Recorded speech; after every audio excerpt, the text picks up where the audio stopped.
Welcome back to Figure Collecting for Dummy. Today, I'm going to take a look at Infinity War Doctor Strange. Some might say this is Doctor Strange 2.0 version. During the movie, many people are not expecting the pre-order of 2.0 because the outlook of Doctor Strange has remained consistent throughout the movie. Not much has changed. Thus, many collectors pay a hefty sum to get the 1.0 figure. So, is this any difference from the 1.0? Let's take a look.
For 2.0, you get a different head sculpt.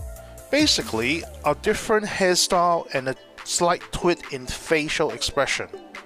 Honestly, I don't think he appeared that way throughout the Infinity War movie.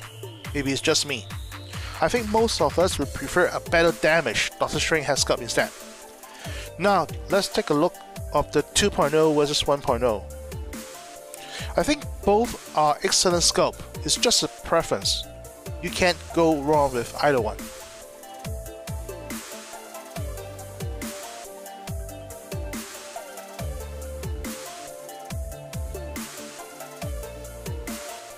Personally, I would think Doctor Strange is amongst one of the best hot toy head sculpts. Thus, I would like to introduce the gentleman who is responsible for it, a Taiwanese sculptor by the name of Viva Lai. Besides the Doctor Stranges, he is also responsible for the human head of Punisher, War Machine, Director Krennic, Yoda. Please feel free to check out his Facebook page if you're interested.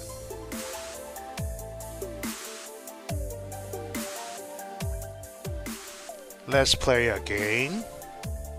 Well, can you guess which one on the screen is the original Doctor Strange and which one is the one from Infinity War?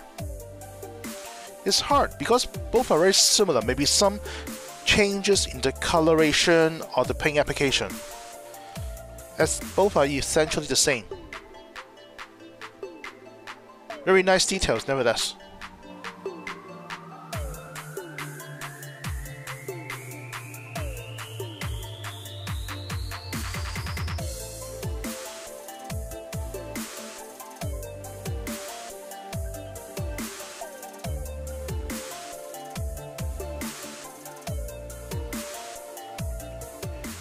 In terms of accessories, they are very generous to give you a bunch of hands, 4 extra this time. And also the details are amazing. You look at the hands, you can see the scars from the surgery where they operate on his hands for Doctor Strange. And the details are amazing. On the left, we also have 4 extra hands this time. Basically a pair of grappling hands for him to hold on to the sword thingy. and then another pair of mystic hands to do his tricks. So basically, there's plenty of replayability with these hands.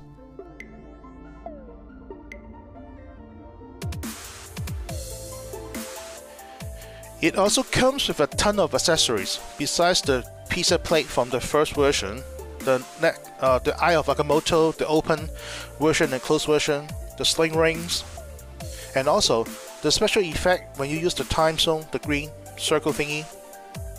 This time they have added some extra ones. They have the double circle, the scene where he fight Ebony Maw in New York, and then the other tiny round thingy, and then this, I forgot which one this is from. We'll check it out later. The most impressive is the sword, Mystic Sword, where he fight Thanos on Titans. Details amazing, it's just impressive. And also the ribbon, where he tried to hold down Thanos in Titan so that Spider-Man and Iron Man can grab the glove.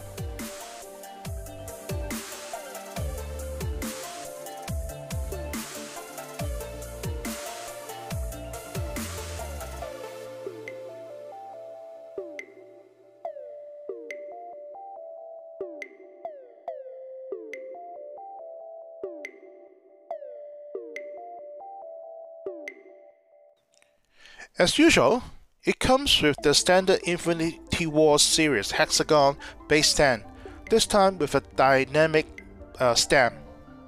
When compared to 1.0, you can see the bigger stand and the plastic tube from 1.0 to the elevated pose.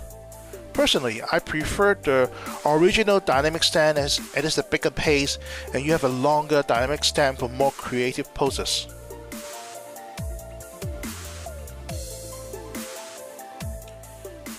Also, kudos to Hot Toys for including the backboard with the multi-arms. That way you can recreate the scene from Titan. Let's take a look at how tall it is. I would say it's roughly 19 inches tall, so it might not fit in a lot of display area. But it's nice of them to offer this. Basically, it's just a cardboard printed with the screen from that. Not bad.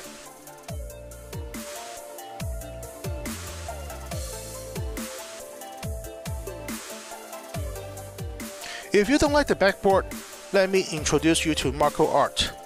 He's a local customizer. He created this unique accessory.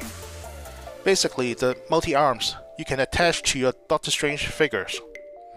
As this is a new development, I don't know how good it will turn out, but I'm excited for it.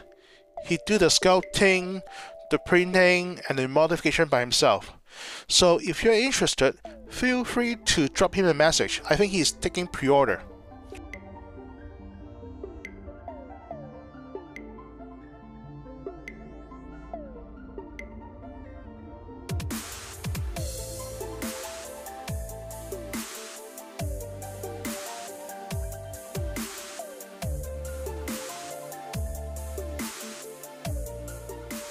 They have also made improvements on the cape. First of all, it's not a hard collar, it's flexible.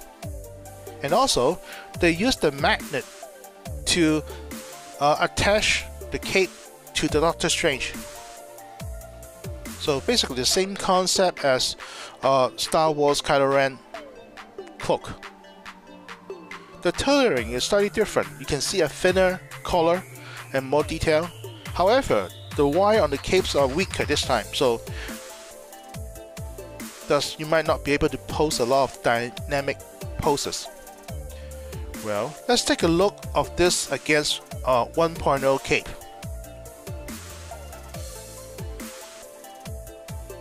Okay. Well, you can see the 2.0 version cape is much smaller than 1.0. Of course, I understand, because if you attach by magnet, if you have a large cape, you might become undone or fall off easily. So it makes sense.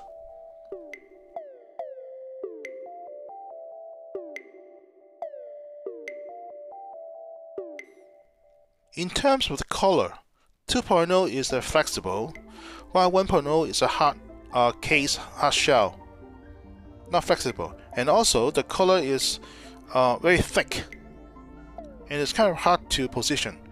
But 2.0 is a different tailoring, very nice details on the tailoring, you can see, and also it's much more thinner, so it's much more easier to pose.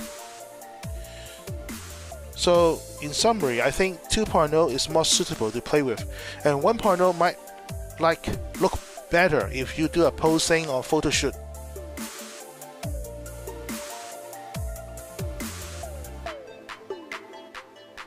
Again, kudos to Hot Toys for trying new things.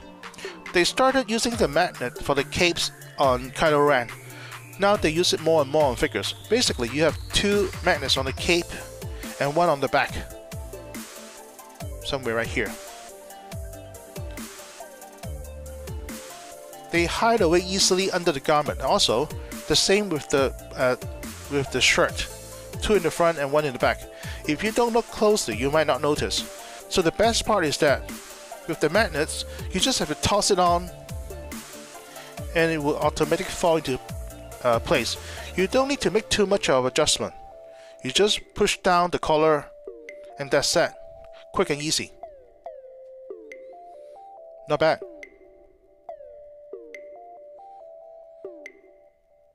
And easily removable as well.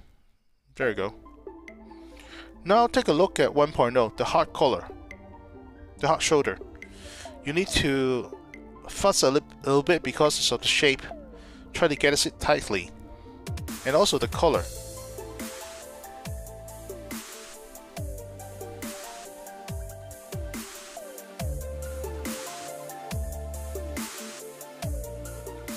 In terms of articulation, it's exactly the same as 1.0. And also you got the standard Hot Toys joints. Basically the shoulder, the elbow, the double elbow joints, etc. In general, not much hindrance, except the midsection, where in fact he is wearing multiple layers of clothing and the belt. Thus, you don't expect a lot of range in that area. It's very limited.